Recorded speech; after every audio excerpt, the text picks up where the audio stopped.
Supremo Tribunal Federal vai julgar o monopólio postal dos Correios na próxima quarta-feira, dia 1º de março. Tal questão aguarda definição há pelo menos 2 décadas. Uma das ações que será apreciada pelo plenário diz respeito à arguição de descumprimento de preceito fundamental protocolado em 2003 pelo Sindicato Nacional de Encomendas Expressas. Ela questiona principalmente o cumprimento dos preceitos constitucionais fundamentais. Ainda assim, é importante ressaltar que o monopólio postal dos Correios é garantido pela Constituição Federal de 1988, seguindo um detalhamento de uma lei anterior, a Lei 6.538, de 22 de junho de 1978, que dispõe sobre os serviços postais, regulando direitos e obrigações relacionados ao serviço postal no território nacional. De acordo com a legislação, a União precisa explorar recebimento, transporte e entrega no território nacional e a expedição para o exterior de carta, cartão postal e de correspondência agrupada, fabricação, emissão de selos e de outras formas de franqueamento postal. Além disso, a legislação prevê também que os Correios precisam autorizar a venda de selos e outras fórmulas de franqueamento postal e a fabricação, importação e utilização de máquinas de franquear correspondência, bem como a de matrizes para estampagem de selos. Outra medida que será apreciada pelo STF é o recurso extraordinário 667.958 de 2011, que trata da possibilidade de entes federados, empresas e entidades públicas ou privadas entregarem guia de recardação tributária ou boletos de cobranças aos contribuintes ou consumidores sem o intermédio dos Correios. Confira o desfecho desse julgamento na próxima edição do Plantão Ecetista.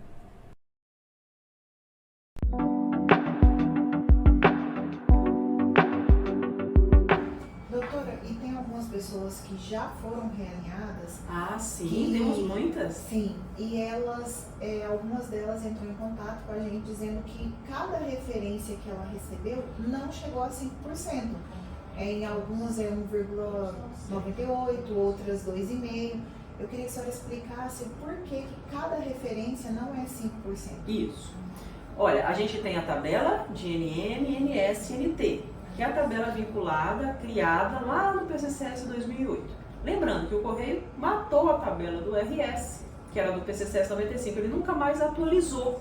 Toda vez que tem um acordo coletivo, ele tinha que ir lá na tabela e atualizar a de 95 e a de 2008. Ele despreza essa tabela, não existe de 95 na vida do Correio, e ele utiliza só de NM. É tanto que você olha na sua ficha e está lá, carteiro NM, não está carteiro RS. Se fosse, o Correio tivesse observado a evolução das duas tabelas, ele teria deixado carteiro IRS e agente de correio NM. Mas ele só usa a tabela NM, NS, NT. E ela não tem um acréscimo de 5% de uma referência para outra. Então, como o Correio faz? Quando ele coloca lá 25 referências, a gente sabe que tem trabalhador que está saindo de carteiro 1 no realinhamento, lá em NM 3, 4, e indo para 30, NM 30. Então essa pessoa que ganhou aí 25, 26 referências, uma é de 1.8, outra de 2.5, do 2.3, na soma total teve um aumento de 45% do salário, mas cada referência não equivale a 5%, é a soma total que deve ser observada. Fiquei com dúvida. Tá certo ou não tá certo? Eu deveria estar realmente nessa 30, 31 ou deveria ser mais? Isso quem vai esclarecer para nós é o nosso auxiliar técnico. E esse auxiliar técnico, como que vai ser feito? A senhora pode explicar para a gente? Claro. Você lembra bem, fizemos uma assembleia, o sindicato procurou um profissional, nós também auxiliamos nesse sentido, que já lida com esse tipo de demanda e outros sindicatos. Já faz esse tipo de cálculo, esse tipo de auxílio técnico. Porque chegou numa fase em que não basta um conhecimento jurídico para resolver o problema. Tem que ter um conhecimento matemático, contábil, financeiro. E isso quem faz é este auxiliar. Ele vai traduzir todo esse texto que está sendo discutido, que já foi transitado dentro do processo, em um número, tanto para o realinhamento quanto para os vencidos, para os retroativos. Fizemos uma assembleia, vocês lembram disso, estava lá, esclarecendo o porquê da necessidade do auxiliar técnico. e foi aprovado à unanimidade dos presentes e dos virtuais a contratação desse auxiliar, que será feito pelo próprio trabalhador, não é o sindicato que fará a contratação. Ele fez a intermediação para conseguir, obviamente, um valor bem abaixo do que seria cobrado individualmente, né, em função do volume, e para viabilizar a estrutura para que isso venha a ocorrer.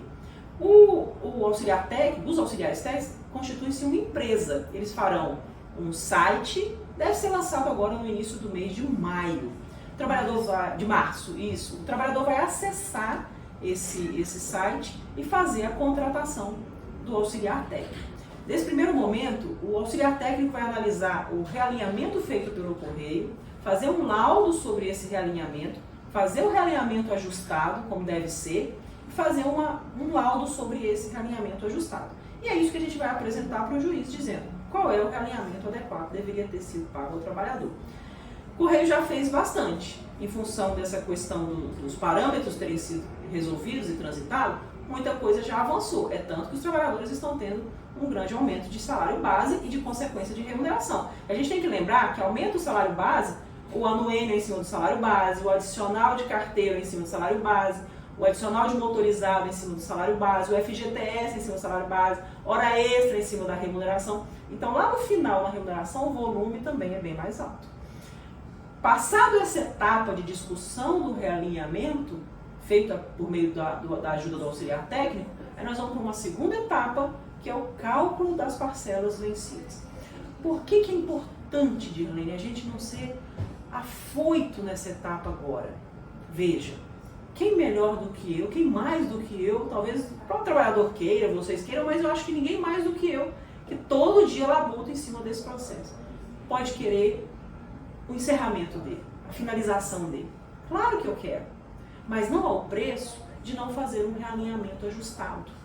Em função de que esse realinhamento, além de mudar a realidade hoje do trabalhador, traz um aumento significativo do salário dele, reflete lá no INSS e vai refletir na aposentadoria dele e no pensionamento dos dependentes dele. Então é muito importante que a gente tenha muita tranquilidade nesse momento para fazer com muita excelência o trabalho que a gente quer entregar ao trabalhador, no sentido de fazer um realinhamento ajustado.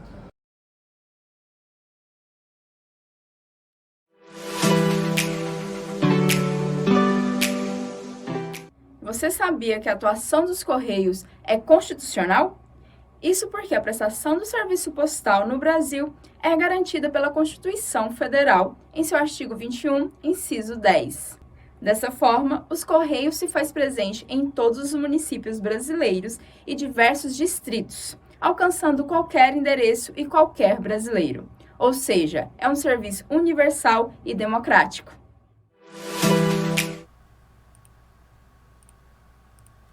Bom dia, eu sou Larissa Machado, apresentadora aqui do Plantão Ecetista.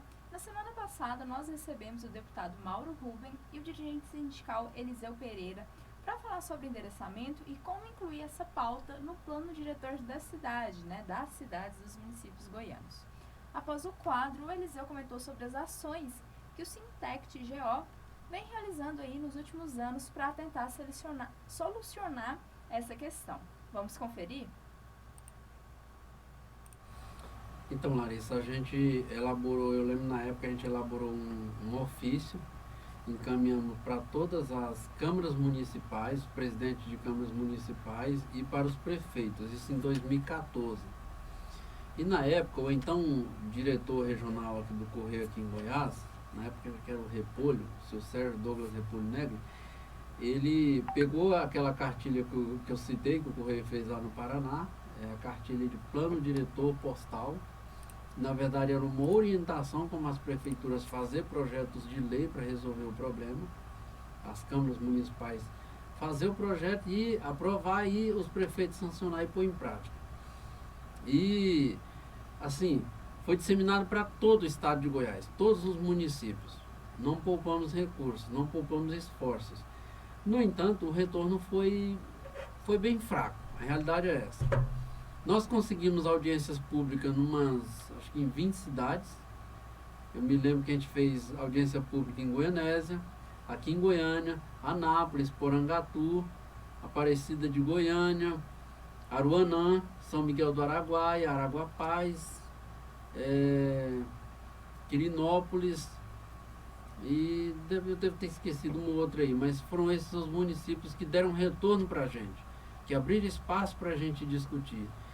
Desses municípios, o que a gente teve? A gente teve, o primeiro município que regularizou os endereços mesmo foi Santo Antônio da Barra. Santo Antônio da Barra não fez discussão com o sindicato, mas lá a gente teve uma carteira que decidiu, uma colega nossa que já até saiu da empresa, ela decidiu falar com o poder público e dizer, olha, o que tiver regularizado eu vou entregar, o que não tiver eu não vou entregar, porque a lei não me obriga a sair tentando adivinhar o nome das pessoas aqui. E você sabe que nos interior ainda tem aquela questão do apelido, né? Sim. Lá teve um episódio até engraçado, que ela chegou na residência, leu o nome da pessoa, falou, essa pessoa é daqui? Disseram não. Ela devolveu o objeto no dia seguinte, a mesma mulher que tinha dito para ela que não era de lá, chegou lá dizendo, é meu pai, aqui a gente só chama ele por apelido. Entendeu? Então é assim, é um caso sui generis. Mas o que evidencia a importância de você ter o endereço certinho. Porque se a correspondência tivesse com o endereço certinho, ela nem precisa, eu não preciso, nós carteiros não precisamos chegar perguntando, fulano é daqui? Não, está no endereço daqui, não interessa.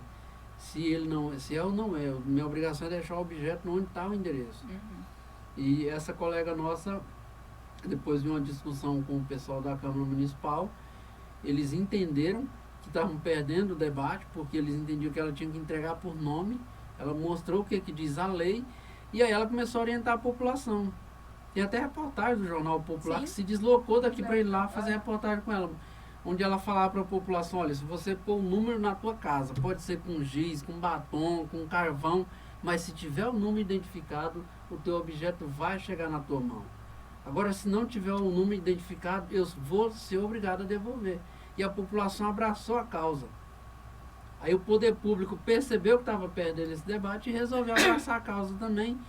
E coisa de 2 meses regularizaram os endereços. Então você chega lá hoje, a cidade está toda com as plaquinhas bonitinhas, tudo organizadinho. Ruas sem nomes repetidos, números sequenciais, todas as casas têm lá o número colocado nas paredes, resolveu o problema.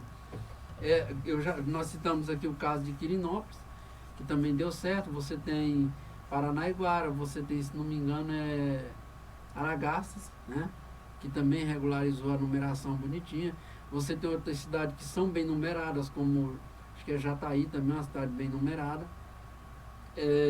Os casos que não deram tão certo assim, a gente citou Aparecida, onde a lei é muito boa, não tem que negar isso, onde para aprovar o projeto de lei houve realmente um grande empenho do então presidente da Câmara, que era o Gustavo Mendanha, só que o Maguito sancionou, belezinha, só que não houve ali, a lei não foi posta em prática, nem pelo restante do governo do Maguito, nem pelo próprio Mendanha, que o substituiu no comando da cidade de Aparecida.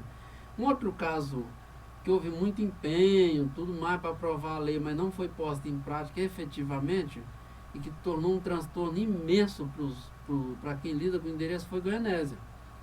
Porque o prefeito na época, acho que é o Jales Fontoura, que o pessoal chamava de Jalim, depois foi até acho que secretário de Finanças do governo do Marconi, ele aprovou uma lei muito boa, ele chamou uma audiência pública, foi a maior audiência que nós fizemos no interior, levou alunos das escolas, fez ali uma campanha na televisão local, nas rádios locais, né? Lotou realmente o auditório da Câmara Municipal, tinha para mais de 300 pessoas lá no auditório, e fizemos o debate, mostramos a importância da situação. Ele aprovou o projeto de lei muito bom, muito bem feito realmente, do ponto de vista técnico. E aí, quando já estava um pouco próximo do fim do mandato dele, ele começou a pôr em prática. Quando ele tinha feito ali cerca de 30% da numeração dos novos números da cidade, as alterações dos nomes de ruas, ele perdeu a eleição. E o sucessor dele, que era adversário, lá tem uma disputa ferrenha lá entre 2 grupos políticos. Quem ganhou foi o grupo opositor, e o grupo opositor já assumiu dizendo, não, o que é do Jales nós vamos desfazer. Então, desfez ali todo o projeto, disse que ia fazer um outro e não fez, e aí virou uma bagunça, de maneira que hoje os carteiros lá lidam com 3 tipos de endereços diferentes. Um muito antigo, um outro posto em prática pelo Jales e um outro começado pela outra gestão. E não concluído também. Então, quando o interesse político está acima do interesse do município efetivamente, é um absurdo. Só gera problemas para a sociedade, entendeu? E esse o caso de Goianésia é um caso clássico. E Goianésia, nós não estamos falando de um município qualquer, nós não estamos falando de uma cidade pequenininha de 2, 3 mil habitantes, nós estamos falando de um município de quase 80 mil habitantes. Agora pensa o transtorno que virou na cabeça da população. Porque o povo acha que o prejuízo, quando a gente levanta esse debate, é só para o carteiro, que vai ter a dificuldade. Não, não é não. O comerciante hoje, ele não sabe qual que é o endereço correto que ele vai usar, o comerciante de Goianésia. É um endereço antigo, né? As avenidas lá, elas são Mato Grosso, Minas Gerais, Avenida Bahia, acho que é Avenida Pará, né? As principais. O comerciante que está na Avenida Pará, conforme o rumo da avenida, é o nome que eles põem. Então, a Avenida Pará é uma avenida sentido norte. E aí, hoje esse comerciante, ele usa que número? O atual, o que foi alterado a gestão do Jales, o que foi, que era antes da gestão do Jales, é uma bagunça. Né? Fora que isso pode dar problemas para o comerciante até de questões legais e burocráticas. Legais, junto à Porque, junta vamos comercial, supor, se junto a ele cartório. registrou o negócio dele com o nome X, no endereço X, e agora, a partir de agora, ele começa a fazer toda a sua movimentação jurídica com outro endereço, isso vai dar problema. Dá problema. E a origem disso tudo, Larissa, é que infelizmente em parte dos nossos municípios, em parte dos nossos estados e até na federação, há uma falta de consciência do que é projeto de governo e o que é projeto de Estado. Por exemplo, vamos pegar um caso para a gente tentar explicar o que nós estamos dizendo. Olha, projeto de governo é aquilo que o cara assume e diz, eu vou fazer isso e isso. Ele está pensando no governo dele. Agora, o projeto de Estado isso aqui tem que ser uma política de Estado. Por exemplo, Todos o Enem. que entrarem fazer. O Enem, eu me lembro, eu comecei a estudar lá em 2005, e o Enem é um projeto do governo do Fernando Henrique ainda, na época, né? Havia ali alguns parlamentares de esquerda que via com uma certa reserva, tinha gente que era contra. E com o andar da carruagem foram percebendo que era um projeto interessante para a população. Então se manteve, independente de se Lula, de se Temer, de se Dilma, o Bolsonaro que veio depois, ninguém acabou com o Enem. Não acabou, permaneceu, porque perceberam que era uma política interessante de Estado. Né? Agora, quando você pega e transforma isso num projeto de governo, você assumiu, não, isso aqui não, eu vou mudar isso aqui tudo. Não existe, gente. Um município, ou estado, ou federação que progrida, que evolua, se você não entender que as políticas, elas não têm que ser políticas de governo. Elas têm que ser políticas de Estado. Porque governos passam. Exato. Um governo é 4 anos. Se você não for reeleito, adeus. Se for reeleito, é no máximo 8 anos. Se a política é de Estado, ela permanece. Né? E se os nossos municípios não perceberem que isso é um problema de Estado, não é um problema da empresa brasileira de correio, a gente levanta a bola porque nós somos quem mais lidamos com o problema no dia a dia. O cliente, ele quer que a encomenda chegue na mão dele. Não quer saber como. Exatamente, para ele não interessa que jeito que vai saber. E esse não interessa é um dos problemas. Por quê? Porque se interessasse, eu ia procurar corrigir meu endereço, colocar o meu endereço o mais correto possível. Outra coisa que as pessoas não percebem quando a gente fala de endereço, que nós nem falamos aqui com o Mauro, é a importância do CEP. As pessoas acham que não. Quando eu falei que uma rua, ela é um organismo vivo. A cidade, ela é um organismo vivo. Portanto, é como se fosse uma pessoa mesmo. As pessoas não têm CPF? Sim. A rua tem CEP. O que é o CEP? Nada mais é do que o CPF da rua. O registro daquela rua, né? Para efeito de esclarecimento, no mundo inteiro, só a rua Anhangá, aqui em Goiânia, tem esse CEP. 74, 911, 380. Aqui no Parque Amazônia tem uma outra rua Anhangá. Ela já tem um outro CEP. Então, se alguém postar uma correspondência lá no Japão, endereçada aqui, colocar só assim, Goiás, mas colocar o CEP endereçada para nós, a correspondência provavelmente não chega nas nossas mãos, mas ela vai chegar até na mão do carteiro que faz essa rua específica, porque é esse carteiro que vai justificar a devolução e ele vai basear no CEP, entendeu? Então o CEP é muito importante. Eu acho que eu não vou dizer que ele seja o mais importante no endereço, mas eu faria uma tríade aí: CEP, rua, número.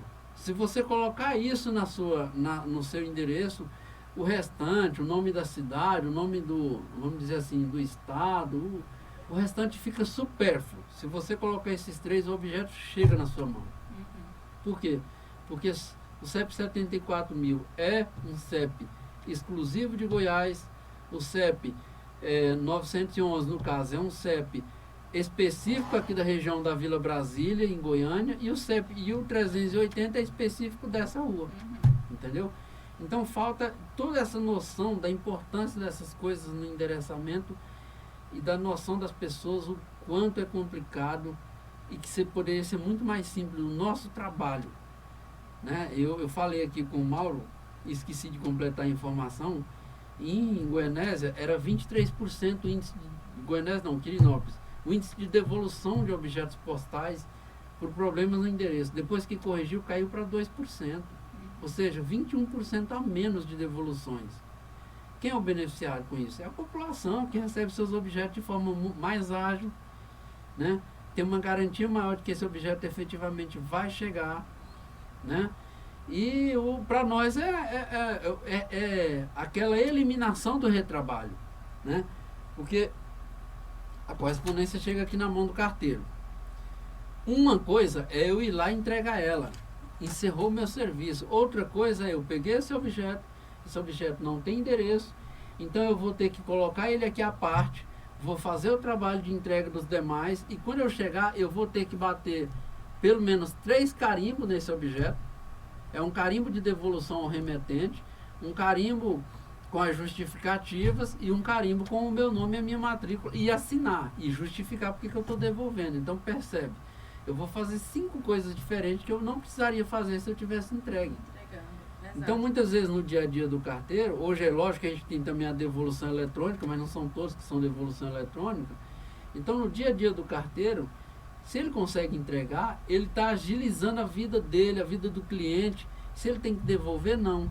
Ele está gerando problema para o cliente, gerando prejuízo financeiro para o cliente, gerando retrabalho para ele. Então, para nós é muito mais negócio entregar do que devolver. Exato. Eu mesmo não gosto de devolver objeto nenhum de ninguém. O meu negócio, eu não fui contratado para devolver. Eu sempre penso assim, eu fui contratado para entregar. Então, a gente procura fazer o possível. Mas o cliente ele precisa entender que para mim conseguir fazer esse possível com qualidade, com agilidade, né, é necessário que eu conte com a colaboração dele. Essa colaboração é colocar o endereço corretamente. Aí é onde entra o poder público. Como é que o cliente vai colocar o endereço corretamente, né?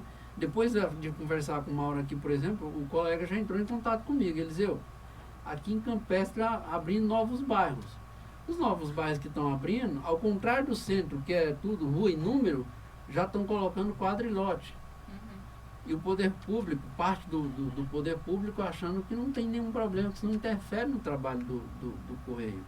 Então o que a gente tem que fazer? Tem que ir lá, dialogar com a Câmara, dialogar com a Prefeitura, mostrar os problemas que isso gera, para ver se a gente consegue gerar consciência. E para a gente não se estender demais, Larissa, olha só, a solução ela é simples. Exato. Só te interrompendo, Eliseu, eu lembro que há uns 6 anos atrás, algumas cidades usou o geoprocessamento, né? Para resolver a questão do endereçamento, que é uma tecnologia simples para você fazer isso. Olha só, vamos pegar um caso aqui que não foi levado a sério e que dava para resolver. Na época, tinha uma empresa aqui em Goiânia foi a primeira a ser criada em Goiás para fazer geoprocessamento. Eles cobravam pelo número de habitantes. Me parece que até 20 mil habitantes eles cobravam, acho que era 30 mil reais. De 20 a 50 mil habitantes eles cobravam, parece que era 100 mil reais. É uma coisa assim. E acima de 100 mil habitantes, não me lembro agora se eram 500 mil reais, uma coisa, eram uns valores assim. E o que acontece? Vamos pegar o caso de Ipameri. Ipameri tem cerca de 27 mil habitantes. Eu fui lá em Ipameri dialogar com a prefeita. Me recebeu, muito educada, tudo mais. Designou um secretário dela para me atender. Conversei com o cara, expliquei toda a situação. Efetivamente, o município, na época, não demonstrou interesse real em resolver o problema. Mas, na entrada da cidade, tinha uma pracinha pequena. Na verdade, é uma rotatória com um Fusca antigo no meio. Para reformar aquele Fusca, a prefeitura gastou, para fazer aquela pracinha, gastou 50 mil. Uma praça pequenininha, era só uma rotatória com um Fusca preto, né? Não sei se fazendo alusão àquela música antiga, do Fuscão Preto, mas um Fusca preto no centro da praça. Ficou bonito, não estou dizendo que as cidades não precisam se embelezar. Não é isso. Eu estou dizendo que ela gastou 50 mil ali, a prefeitura gastou 50 mil numa reforma de uma praça e colocando um Fusca, que dali a 5 anos já está sucateado sem trazer benefícios efetivos para o município. Enquanto que se ela tivesse regularizado todos os endereços do município, é permanente os benefícios. Isso tem que levar em consideração, por exemplo, que Ipameri é um município que ele é assim, em termos de mapa geográfico, ele é como se fosse uma cobra. Ele é estreitinho, mas ele é compridão. Então, Ipameri tem um distrito, chama Domiciano Ribeiro, lá próximo de Cristalina, a 15 quilômetros de Cristalina. De Ipameri para Domiciano Ribeiro são 180 quilômetros. E lá em Domiciano Ribeiro moram cerca de 5 mil habitantes. Dos 28 a 30 mil habitantes que tem em Ipameri, cerca de 5 mil moram lá em Domiciano Ribeiro. Você chega lá em Domiciano Ribeiro, parece um amigo meu chamava lá de uma espécie de faixa de Gaza. Os endereços simplesmente não existem. As plaquinhas só escritas assim, rua sem nome. Agora você pensa, um distrito, um povoado que tem aí umas 20 ruas, 30 ruas, e tudo é escrito rua sem nome. Nem adianta, né? E o poder público não percebe a gravidade disso, não percebe a importância de resolver esse problema, do quanto ele beneficiaria a população se ele regularizasse isso tudo, colocasse rua sequencial, número par de um lado, ímpar do outro, rua com o mesmo, com um único nome, lá todas as ruas têm o mesmo nome, tudo chama rua sem nome. Onde já se viu isso? Entende? Então, você tem outros municípios aí menores, aqui em Goiás tem um município aí que tem 19 ruas, 6 delas chamam Rua 6. 6 ruas com o mesmo nome, Rua 6. Qual é a lógica disso? Né? Então, o problema é muito grave e a gente a TV Anhanguera nos ajudou disso uma época, fez várias reportagens, a gente tem arquivado aí são cerca de 6 reportagens deles. A TV Goiânia Band fez, o SBT, a TV Record fizeram reportagens sobre o tema, mostraram o problema. Isso não gerou a conscientização que deveria ter gerado. Então, é óbvio, nós vamos continuar insistindo, tentando, discutindo, tentando gerar conscientização. Porque o problema está aí e nós precisamos resolver. O problema é nosso, nós somos a sociedade. Nós precisamos resolver. O país não é inconcebível um país, um mundo com a modernidade que nós temos atual e continuar com esses mesmos problemas arcaicos, problemas de 50 anos atrás persistindo como se nós não tivéssemos um mundo numa situação onde hoje, se você tiver o endereço certinho, você colocou no GPS, você vai em cima. Né? Facilita demais a vida de todo mundo. É isso, fica aqui o nosso abraço. E olha, se você está na cidade do interior que tem problema de endereçamento, procura o sindicato, vamos unir forças, vamos nos unir, vamos cobrar dos legisladores municipais, estaduais, das prefeituras, do governador, e vamos tentar achar uma solução para a questão. É isso. Abraço.